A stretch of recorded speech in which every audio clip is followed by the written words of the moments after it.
Huyu ni miongoni mwa washiriki, atatuambia yeye anaitwa nani na anatokea wapi. Nini kimemsukuma kuja kwenye event hii? Karibu, anaitwa nani?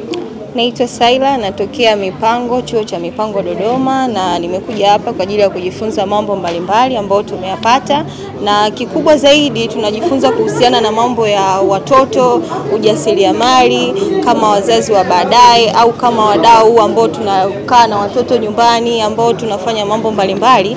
Tumekuja hapa kupata hayo mafunzo. Pengine mafunzo haya ambayo mmeyapata leo mlishawahi kupata awali na imemotivate kiasi gani?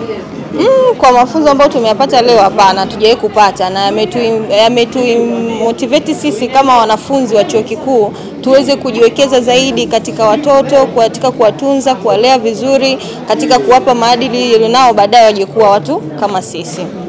Unajipangaje sasa kutokana na elimu hii ambayo umeipata ya ujasiriamali na malezi na vitu vingine? Kwa yule ambaye hakuwepo, ni kitu gani ambacho amekikosa na wewe ulichokibeba unakwenda kukifanyia kazi kwa namna gani?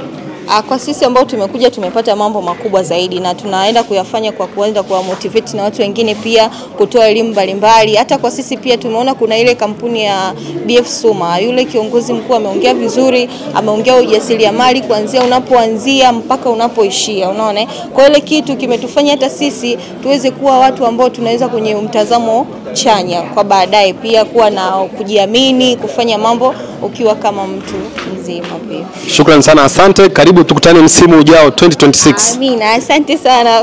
Bye.